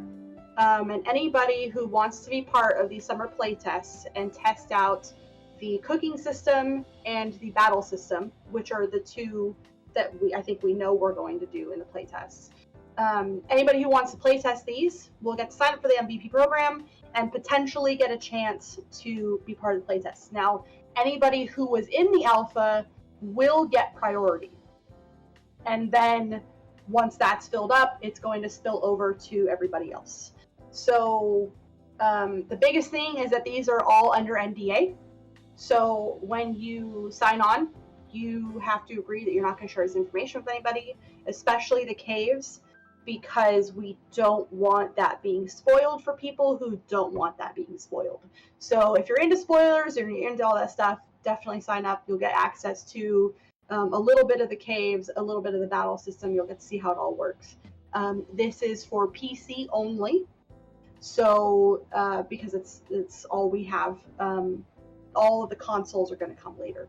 So yeah, so if you've already signed up for the MVP program through the alpha trials and everything, keep your eye out on your email. Specifically look for stuff from RainyGames or from Merge. If it goes to a different box, there's sadly nothing we can do about it. So make sure you're on top of it and that you stay with that information. If you haven't joined the MVP program yet, we'll be spreading the link soon. So just kind of keep an eye out. We're also going to be putting out information soon about the drone skin contest. So to be announced on that, just kind of keep your ears and eyes peeled. A lot of cool stuff happening in summer. I'm going to stress this again. The MVP program is only on PC. And you are NDA'd, so you cannot share anything about it. Yes. Yes. So yeah, if you join the Merge MVP program, you will be under NDA.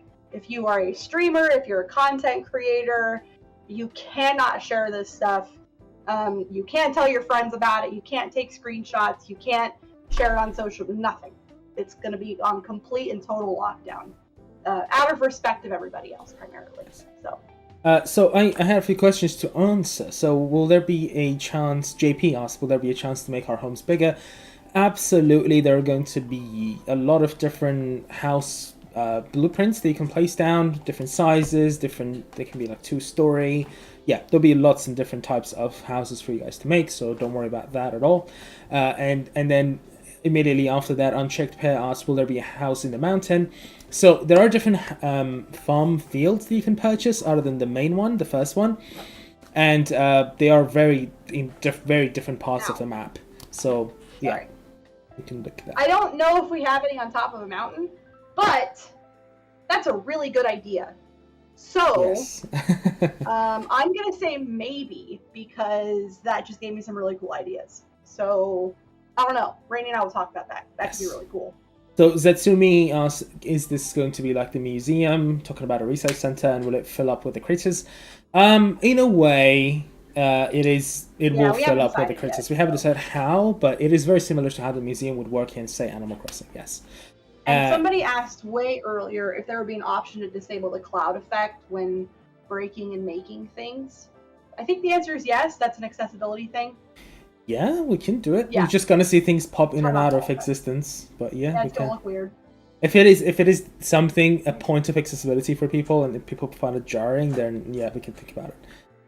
And then Ahmed asks, "Is you hope that this game doesn't rush you because you want to play a cozy, relaxing game?" Cozy game. Yeah. So after the period of the tutorial, which is like Harvest Moon as well, you will pretty much be free to take the game however you want, like at the pace that you want.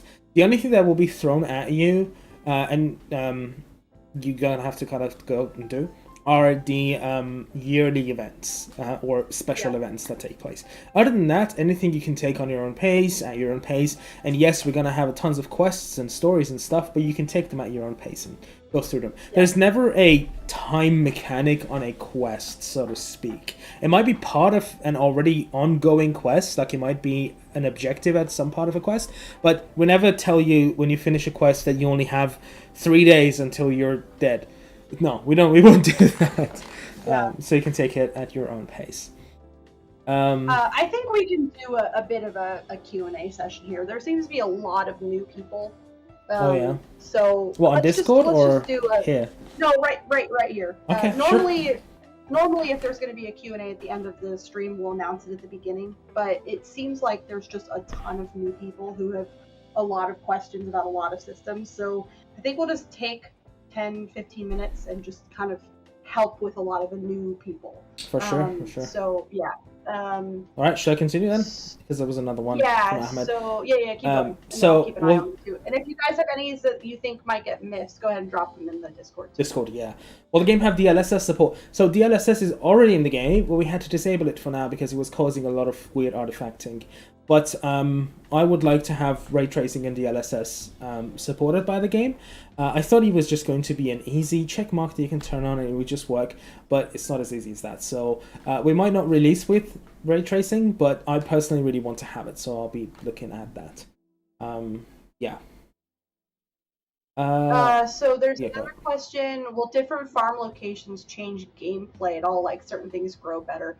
We don't have any plans for that. Honestly, it'll just create a lot of extra coding. So and worry for you guys as well, I think. And a lot of worry and concern. However, there are a few differences from farm to farm. So for anybody who doesn't know, you can unlock, I think we have 5 farm locations throughout the map. And you unlock them throughout the game, mostly through just having enough money to buy the land. And they all have different kind of land features. So one of them is kind of really tiered, so you have really long strips of land. One of them is really big and open. So I kind of designed them with the idea of like, this one would probably be better for like strip farming, where you're like growing fields and fields of corn, but there are others that would be way better for just like ranching and just having animals. So it's more the space and the layout of the farm itself that's going to allow for different gameplay options. It's going to be not mechanically limited, but really just limited by the terrain and your own imagination at the end of the day. Another question was, can the minimap be top-down and not rotatable as an option? So the minimap is going to have a few options, including a color scheme change, so that you can make it have different color schemes, because I use a system that really makes that variable. But that's a very good point. We can totally, I was already considering adding a non-rotate option so that the minimap, your character indicator just rotates, not the map. But we can totally think about adding a top-down option to that as well, because you're going to have, you're going to have a minimap options menu anyway, so we can add as many options as we want to that. So, all right, what else do we have? You bought My Time at Sandrock and you hate the time quests. I didn't know they had timed quests in Sandrock. Yeah, there are a few. So Savi kind of clarified on the Discord about the different values and how it'll be different, difficult for colorblind people. So we're actually, good point. We already have some colorblind options for the game. So if you are colorblind, there are ways to adjust the values. So absolutely. And I'll just kind of go through really in general the fact that accessibility is a huge deal for us. So as much as possible, we're going to try to make the game as accessible as possible in a million different ways. So somebody had asked something the other day about volume adjustments and the ability to hide sound effects or change the mixing, which is something that I asked for because it's a concern for people with ADHD who struggle with differentiating sounds. So yeah, there are going to be, we're going to keep working on them throughout all of development and plugging them in as we come up with them.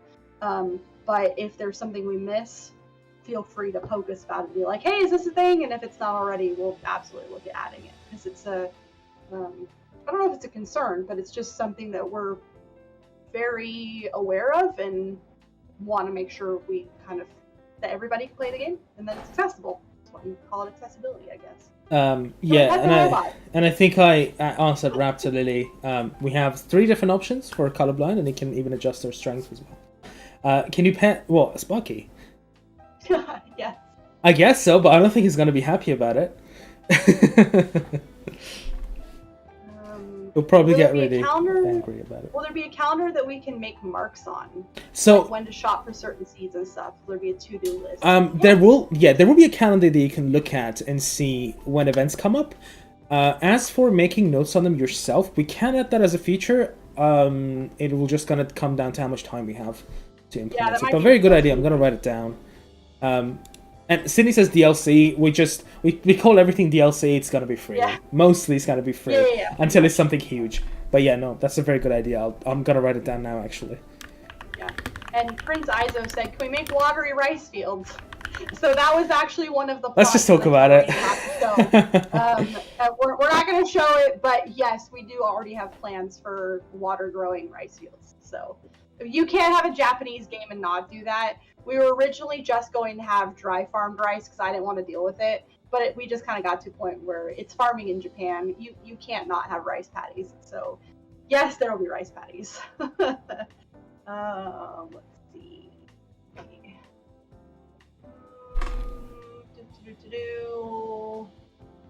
More questions. So Ahmed, I'm not sure what it was an answer to, but he said you hate it when there are so many crafting mechanics. Yes, I 100% agree with you. We actually removed the crafting tables crafting side. Kept it just for decorative stuff, but we just kind of relegated to the build mode to make it simpler and more visual. That's what was asked. Somebody asked about like a to-do list. So we actually already have a to-do list. The to-do list is connected to anything that you have currently being built on the farm. And then you can pin it to your screen so that when you go into shop menus, you know what you need to get from the shops. It also is connected to cooking too, I think. So you can pin recipes and then you know what you need to go shop for or grow or collect or anything like that. So yeah, we do have a to-do list system already in the game. So Anastasia asked about swimming. You can. It's a bit broken, but it's quite funny, so I'm going to show it to you.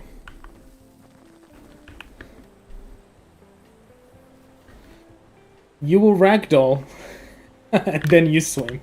Because, of course, that's how it works.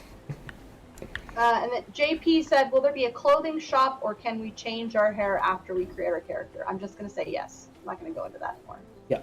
Can you go in the water and swim? Yes. Fishes. Ricefield fishes. What? I'm not really sure about that. Sorry, I'm just like reading stuff. It's avoid the plates when petting Sparky. Absolutely. Right. Will NPC pronouns be added in the relationships menu? I don't know what that means at all. I just kind of skipped it. Unchecked pair, can you be more specific? Because I don't know what you're asking.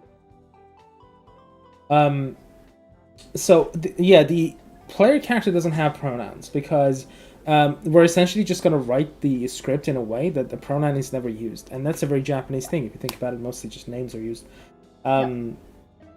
So, yeah, that will just eliminate that problem altogether. Yeah. And Ali, was that a meme about rice fishes? I think it was a meme. Thank you so much, Chaotic Love. And always the dreaded question. Release date. No. Well, not yet. End of year is what we're saying. We're still developing, so if we could tell you a date and then something catastrophic could happen and we'd have to push it out 2 months. So we're not giving a date until we absolutely 100% know the date, and we just don't know it yet. So, will we have to eat? Have to eat? No. Will it? It's not a survival game, but will eating make the game much more playable? Yes. You will essentially generate stamina when you eat. So if you don't eat, you don't have stamina to do anything. So you most likely would want to eat. Oh, and it was pronouns for NPCs to have like in their contact app. I guess we could do that. I'm still not sure if I understand what's being asked. I think it's just to have a pronoun show up next to their contact in the contact app. Not really, because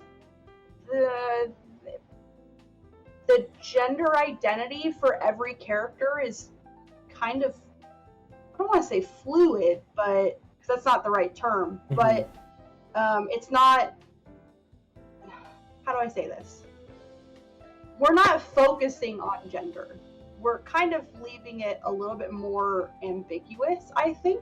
So it's a lot less about they're male and I'm a female and I can date them because of that. It's more like, so the question is attracted to persons. Yeah, I'm confused about what. The question is to have a canon way to refer to NPCs, and I understand that though. Oh, okay, that's better. That makes sense. Now I understand. Yeah, that makes sense. I don't understand what you want. That makes sense. Yeah, we could do that. Why not? Yeah, sure. Yeah, I guess we could do canon. Yeah, I guess. Yeah. I don't see why not. Can we have divorce? Can you get divorced in the game? There is, because there's no marriage, so there's no divorce. No. Once you lock in a romance interest, and there will be a point where you're essentially asked, are you locking this in? Once it's locked, it's locked. And the gender identity for the NPCs are set, but the gender identity for the player is not set. No. You choose whatever you want. This was a whole big thing that we had quite early on during alpha as well. You have a gender identity slider that you choose from a masculine to neutral to feminine, and then you also have a body slider that is completely separate from it. It doesn't influence it in any way for actually how your body looks. If your body looks more masculine, more feminine, or more neutral. And then the NPCs will have their own preferences. And then if their preferences overlaps with your identity, then you can romance them essentially. There's a lot more info about this and a lengthy paragraph that we wrote on FAQ. Please go read that, and it has a lot of great info that will answer most of your questions. Yeah, so again, I think there are a lot of new people, so I think we're going to have to go over the whole marriage thing. So it's basically what we've been telling everybody about this game is every single thing that you've gotten used to from other farm games, completely throw it out the window. We're not here to reskin the farm game. We're not trying to just reskin Harvest Moon. We're not reskinning Stardew Valley. We're trying to kind of move the entire genre to the next stage. So we don't want, yay, you get the marriage cutscene and then the spouse just like shows up on your farm every day. We don't want that. We don't want you to just have a baby to deal with for the rest of the game. We don't want to have to go through a lot of the stuff that really annoys people about those systems. So when we say that there's no marriage, it's not that there's no dating or relationships or anything like that. It's more that marriage is kind of an end. It's actually far from it. We want to spend more time actually developing the relationship part of things, rather than just doing a marriage and that's it, and end of the story. So the whole game of Sunnyside is about the journey. It's not about the goal. It's about getting there. So we don't want you to speed run dating somebody and marrying them, and then now you have the rest of the game, and then it's just like, well, what's the point? We would rather you spend the entire game actually romancing the person, going on dates with them, spending time with them, learning their backstory, and get that kind of experience. So it's, like I said, it's a lot less about moving in and making a family, because that's not the story that we're telling. We're telling the story about you've shown up at Sunnyside and how are you interacting with this town and how are you becoming a part of it. And it's not a marriage simulator. It's not a family simulator. That's not the game we're making. We have talked about, we're pushing all of that content to another stage of this story, whether that's a DLC or an expansion or a second game. We haven't fully decided on, but it's something we will get to. It's just not a part of this story. So. And Lux, that was absolutely unintentional. That was just a problem with the poses, don't worry. Anastasia says, can we refer to dating as locked from here on out? If you want to, sure. There was for me, the reasoning, the thing that convinced me to go ahead and remove marriage, at least from the base game, was to if you guys played Persona 5 versus Persona 5 Royal, you know that in Royal you get that whole extra thing at the end where you get to go on a Valentine's Day with them, and then you have a lot more to do with the dates. It was just so much more impactful, in my opinion. So we decided to, instead of just trying to cram in as much time as we could to make wedding dresses and the wedding ceremony and all that stuff, we just make a lot more events for the romance, and then just let you guys enjoy that as well. So somebody else said, but can you live with your partner? So again, we're getting into a problem here. So in a lot of other farm sim games, you get married and the person moves to your farm. But because of the story we're telling with this town, in a lot of instances, that just doesn't make sense. For instance, if you marry Gabe, he has a ranch, he has a daughter, he has a business. He's not going to leave all of that and move into your house. It just doesn't make sense.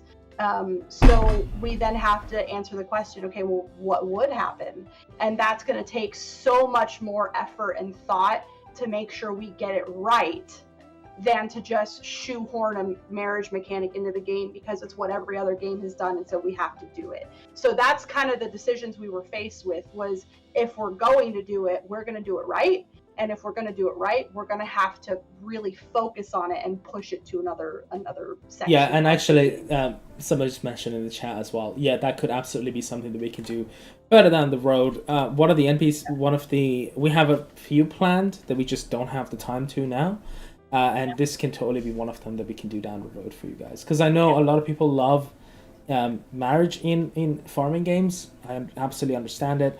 So we can totally go ahead and add that as a DLC. And we've talked about a lot of the ways that we want to do it, and we have a lot of ideas.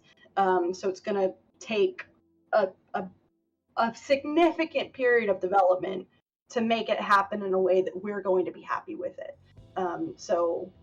But essentially any mechanic that ends up in the game, we want it to be impactful, we want it to be fun, we want it to be feel like it's really a part of it, like you're getting something out of it as a player.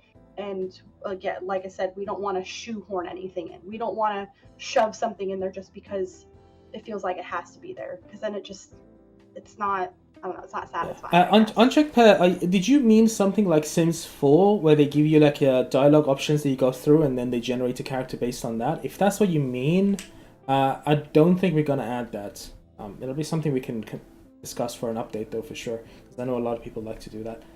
If that's not what you meant, then let me know in the chat. And I'm so glad, Penny, you got Persona 5 Royal. Hope you enjoy it. It's fantastic. You're going to have a great time. I'm just reading through Discord real quick. So somebody had asked, are we able to utilize materials in your storage while in the crafting menu? So for instance, My Time at Portia allows you to craft items even when the needed item isn't in your inventory. So kind of yes, for building, yes. However, for cooking, I think we decided you have to have it on you.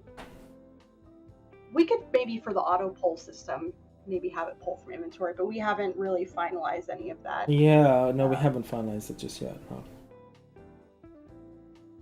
And then somebody said, will there be an animation where the new boyfriend or girlfriend move in? Like I said, we're not going to have any move-in mechanics at all, so there won't be anything like that. Yeah, I see somebody typing something in Discord. I'll give you guys another, 2 minutes to type in questions, and then we're going to wrap it up. Because it's almost been 2 hours. Yeah. In the meantime, you should play some music, Rainy. I am. Okay. Oh, I just don't hear it. No. Oh, darn. Okay. That makes sense. Fair.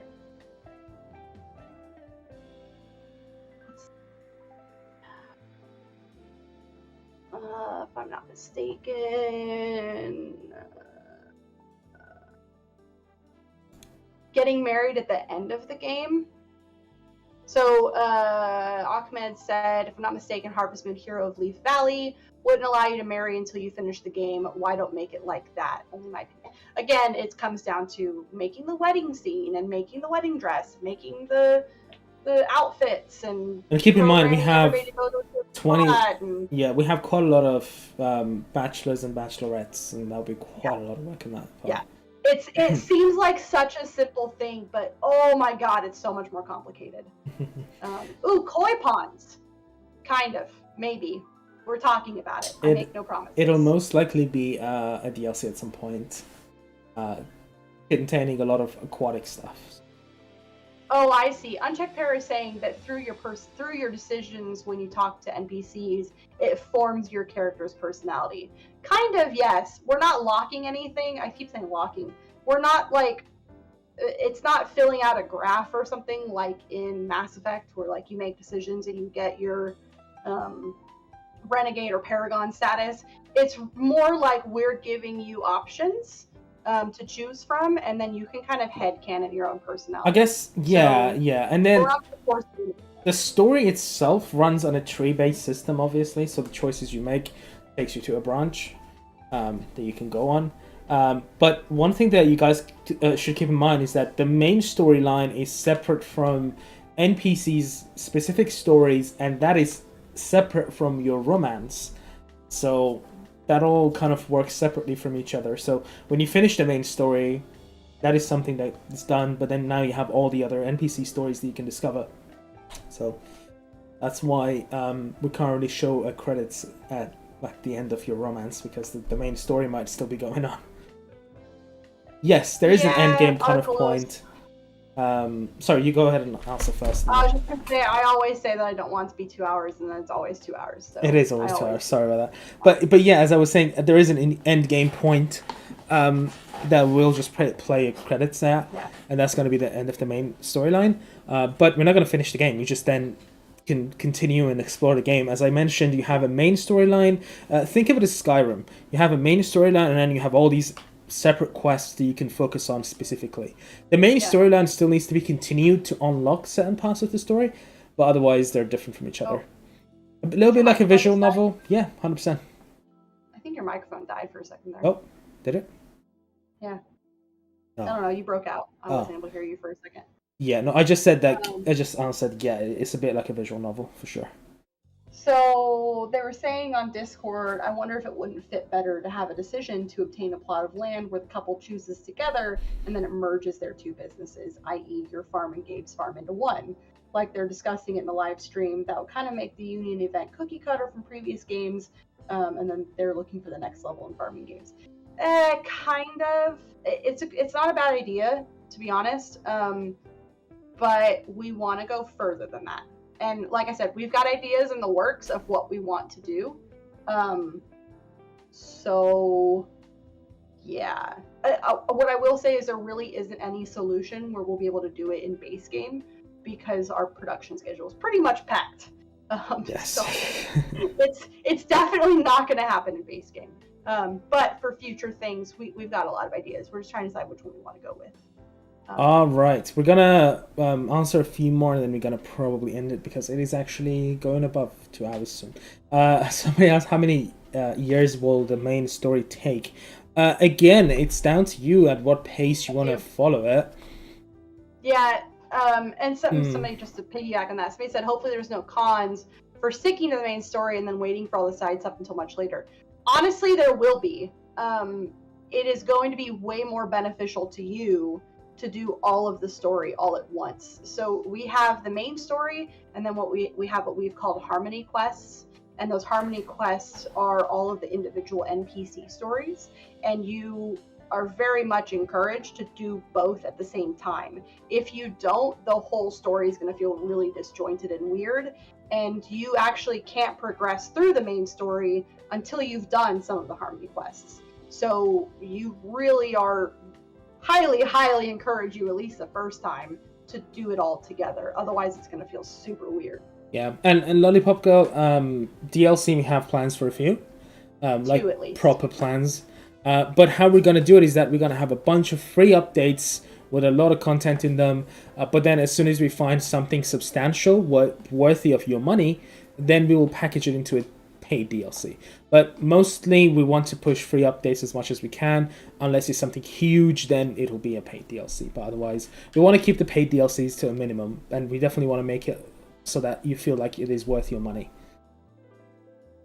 Yeah, available in VR? Probably not. I'm sorry. No, definitely not. Definitely not. I mean, it would be cool, but no, not this game. We've got ideas for some other ones, but no. Yes. Will there be fireflies? There are already fireflies. They're already on the map. Yeah, I can make it night and show you. Yeah, Rainy can show you the fireflies. Will it be overwhelming, or will events happen slow? They're going to happen slowly.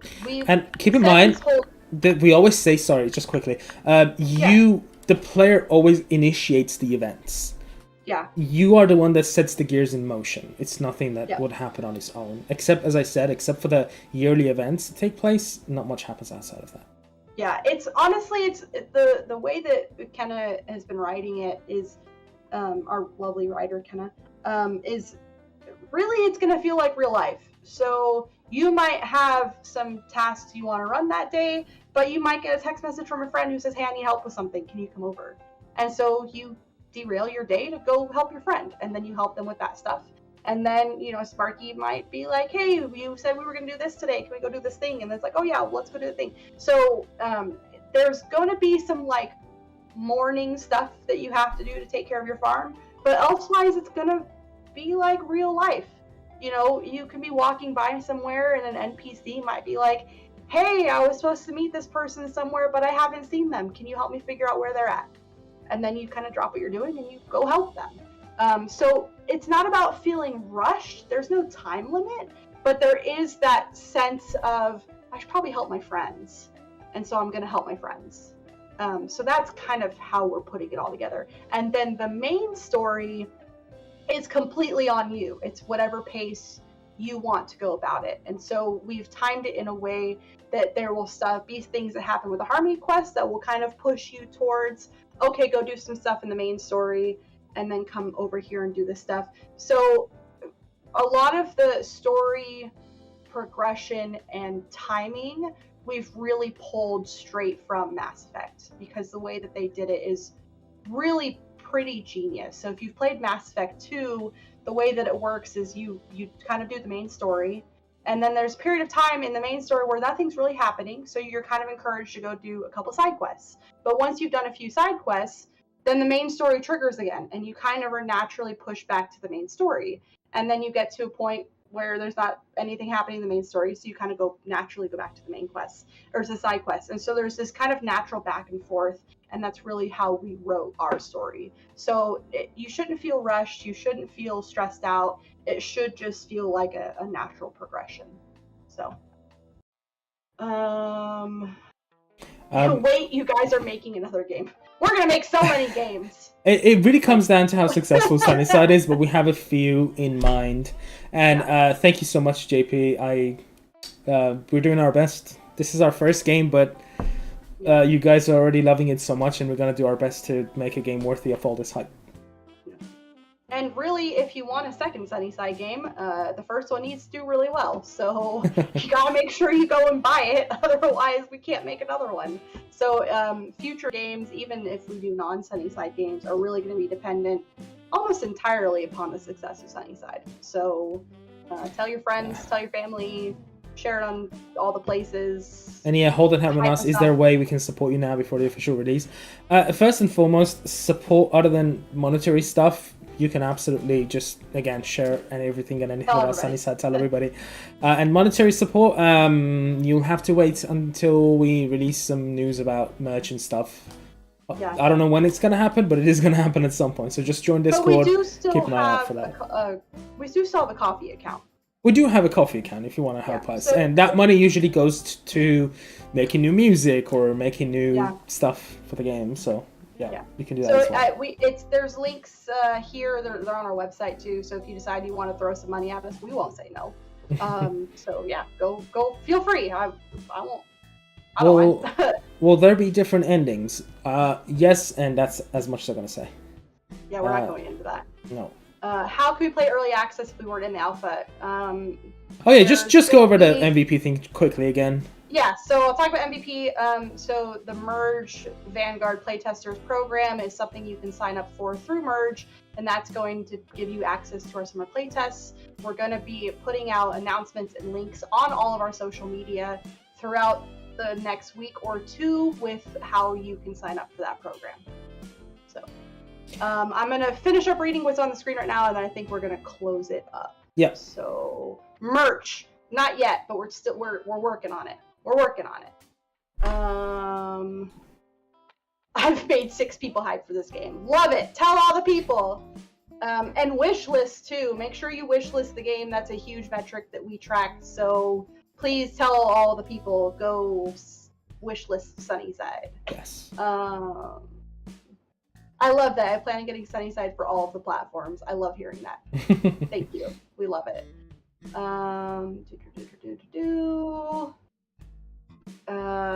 You guys are welcome for the updates. I've been sharing it. I love it. Awesome. All right. So yeah, I think that's everything. Yeah, so with that, thank you everybody so much for coming. This was actually a very busy stream, and I love reading the chat. I love seeing all the activities. Fantastic. So thank you everybody for joining us. You can follow us on Twitter. We post dev updates over there, and Discord is the main place. It has been a bit quiet, and it is going to be a bit quiet as we continue working super hard on stuff, but keep an eye out. We're going to be posting more stuff, especially about that drone thing. Keep an eye out on that, and we will see you hopefully sometime next month for another next big stream is on update. June 26th is the currently planned date.